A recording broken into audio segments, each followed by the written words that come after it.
What's good, gang? So, y'all remember when DeMar DeRozan was supposed to be a Laker? We all remember that. They ended up getting Russ.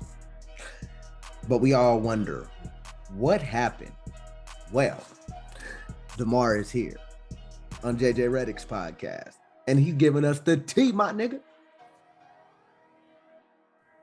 We're going to find out what really went down and why he didn't become a Laker and what ultimately made him choose the Bulls. So if you haven't already, go ahead and like this video, share this video, click that subscribe. We are 100 subscribers away from 3K, and I'm loving it. I'm loving it. Appreciate all the support. But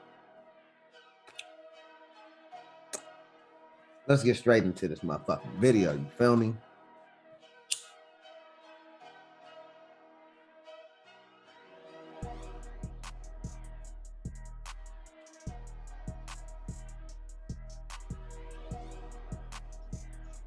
But on Draymond's show, you talked a little bit about the Laker thing, and I want to ask about that.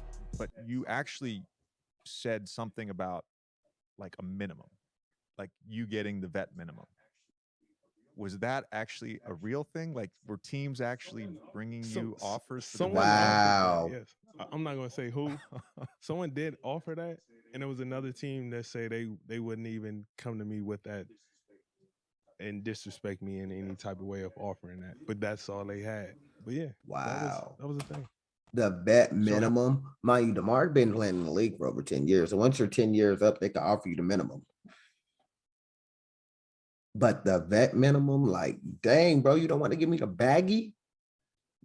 DeMar deserved the bag no matter where he goes. So, yeah, whatever team that was you shouldn't even been talking to that man. You fucked up. How was the Lakers thing even remotely close? Yeah, it was to my knowledge, I thought it was a done deal. To my knowledge. Like I remember I took a trip to Mexico just to get away because I could just feel it anticipation of everything coming, Yeah. to play. So I was like, I'm gonna get away for a couple days, take my mind off it. And by the time I come home, be free agency, hey, I'm signing with the Lakers. I'm sleep Wow. one day, So I'm sleep one morning. so he was ready, set to go. Mind you, DeMar was ready, set to go. This is right after he was leaving the Spurs. So he was ready, set, go. He was down to go to the Lakers, go back home, do his fucking thing. But you got to remember, you got niggas like Russ, Harden, Paul George, Kawhi Leonard. A lot of Cali niggas want to go back to LA. A lot of them don't want to play for the Clippers, but they all will play for the Lakers if they get the chance. I don't give a fuck what a nigga say. In Mexico, I get a call from Cal Lowry, and he said they just made the trade for Russ. What's going on? I thought the deal was done for you to go to Lakers, and I was like, I'm That's confused. crazy. I'm looking at my phone like, damn, that That's did all happen. in a matter of a couple of days. Well, I guess that's out the window. Like, you know what I mean? Because in my mind, that was the only option for me to go to. Like, I was sold on that done deal. I didn't even entertain anything else because I'm letting this situation work itself out. So when I seen the trade happen, I knew it was no way for me to go to the Lakers at this point. So now it was a scramble mode. So if you don't know, with free agency, you can sign anywhere as long as they got the money for you, and as long as you guys can negotiate something. But you know, him going to LA, he wanted that bag. He wanted some bread, bro. But the Lakers couldn't afford to have four high paid superstars. Because Melo's a star, but he's not a superstar. He's not getting that bag no more. Russell is still getting that bag. AD still getting that bag. You feel me? Of course, LeBron getting the bag. They don't want to pay four, five niggas, motherfucking 30, 40, 50 million a year, 20 mil a year. You feel me? Like, that's a lot of money. You saying you want to put all my salary cap into 5 players over the age of 32, knowing they're going to retire in the next 4 to 7 years? Can't do that. You're already taking a risk with LeBron, even though it's LeBron. AD is injury prone, but still young. Russell is on the last end of his contract, but they still they can't have all their eggs in one basket. You feel me? Sorry for rambling. If I felt I Like, was. damn, okay, Maybe I do take the vet minimum. yeah, like what's next? Because everything else is, all my other options I would have, entertained. I pushed it to the side because I was hell bent on playing for the Lakers. Lakers fans, I know and y'all are hot. that fell through. The next couple of days after that, I was just trying to figure out what was my You've been next playing move. great in And Chicago. what was the right move too? Especially you got a couple teams offering the minimum Mid-level. I'm sure. Bro, somebody really tried to offer this nigga the men, bro. Like, so what?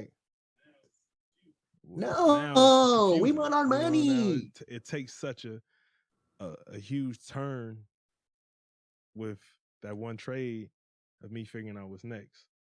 So it was definitely, and that's how the a tough NBA moment is, because bro. in my You already mind, said that one trade was fucked up his going to whole be a plan. When the Bulls thing did sort of materialize, was there a sense of relief? Like, okay, I got a great contract and I can move on. Was there something specific about the Bulls that made it attractive, or was this like a last ditch effort? I mean, you can be honest. No, man. no, You can be it wasn't last ditch effort. I think I was so sold on wanting to go home. You feel him? You hear him? It just overweighed everything else. Because Chicago was definitely in my top 3, no question. But the only concern I had at the time was a point guard. They didn't have a point guard. And I wasn't sure what Zach was going to do. Like, Zach was still up in the air if he wanted to be there. So you hear what he said? He said even though he wanted to go to the Bulls, that was his top 3 choices. Of course, Lakers was number 1, but Bulls is his top 3. So he went somewhere he wanted to go. But like he said, Zach LaVine was in a year where he was a free agent, and they didn't have a point guard. Mind you, he's a small forward. He's a small forward shooting guard type person. He's not a ball handler. It's like he said, even them not having a point guard at the time affected his decision to go there. Because let's be honest, shit, one day Lonzo might be a top 10 point guard in the league if he could stay healthy, because he's out this season. 9 times out of 10, he's going to be out the whole season because of his knee injury. So who are they going to lean on? Kobe White? Kobe White? You feel me? Like, this is going to be a true testament of what talent Chicago has and what chemistry he has with his teammates. And can he be that leader again like he was in Toronto? I feel like he was a great leader in Toronto. I feel like going to the Spurs taught him a lot. And I feel like going to the Bulls is going to be his next step to show his next step to greatness. Because I feel like the Bulls can go to the Eastern Conference Finals if they're healthy. Having to call Zach while he was in the Olympics, ask him like, yo, is you going to stay? Because if not, I'm not even going to entertain this, because I don't want to go there and not, play with you. My whole reason in coming is because I want to play with you. So once he told me that, then I think the next day they signed Zoe. Oh, hell yeah. Once they signed Zoe, he was in there. Is there a part of you, we talk about motivation with different guys throughout different points of their career a lot on the show. Is there a part of you, maybe not even the Lakers thing, but just that specific offer of somebody offering you the vet minimum with everything you've accomplished in your career, where you're just like, oh, hell yeah, that for the rest of my career? Yeah, it pissed me off. It pissed me off, and I try to make it evident, especially when I play certain teams. Hey, the fact that he said it pissed him off is what makes me happy, because he's being honest. Like, how you gonna offer me the vet minimum and I'm worth this much? I'm still young, still in my prime. How the fucking dare you ask me to take the fucking minimum, you bitch ass nigga? Fuck you. And fuck what you talking about. And I'm gonna remember that shit every time I play your team, every time I see y'all, every time free agency come around and I got a contract year. Oh, I ain't even talking to y'all. Y'all wanted to offer me the minimum. What? I'm DeMar DeRozan, bitch. Fuck you talking about. I feel you, DeMar. So we just got to look at the. I'm gonna go, Yeah, I'm gonna go to if you Basketball just look Reference. at- yeah. I'm gonna go to the game logs. It's easy to tell. It's easy to tell because I made it a personal vendetta against a handful of teams for sure. So Hell it's no. obvious. It's obvious, but yeah, it definitely was that. It definitely was that. It was a great motivational effort that I took from it. I think the word you used on Draymond's show is vengeance. Yes. That you were. That means you're out for blood. Yeah, that's that. Listen, only thing when going into the season, the quote I kept reading every single day was a quote from Godfather. Revenge is best served cold, and I stuck with that. That was my whole mentality every time I would overplay. But on Draymond, Hey man, first off, I appreciate that. I appreciate DeMar being honest about that shit because, like, he didn't have to, in a sense. But like he said, he wanted to go to the Lakers, bro. I feel bad for Lakers fans because the fact that he wanted to go there, like, legitimate was gonna wake up first day of free agency, signed to the Lakers, and then y'all signed for Russ, and y'all hate the fact that y'all signed for Russ, and Russ is my favorite player, so it's like, damn. But you got to understand, though, when you playing with LeBron, nobody's going to be their full self. And look at everybody that was great before they went to LeBron. Kevin Love, Kyrie, Chris Bosh. All them players was great when they played by themselves. And then they joined LeBron, and they just was half of what they ever were or a quarter of what they ever were. But I ain't going to put this about LeBron. Y'all almost had DeMar DeRozan. This is simple as that. It sucks to be y'all. But that's going to do for this one. I appreciate y'all. Y'all go ahead and like, comment, subscribe, click that bell, all that good stuff. This your boy Weasel, and we out this thing. Yee! Draymond show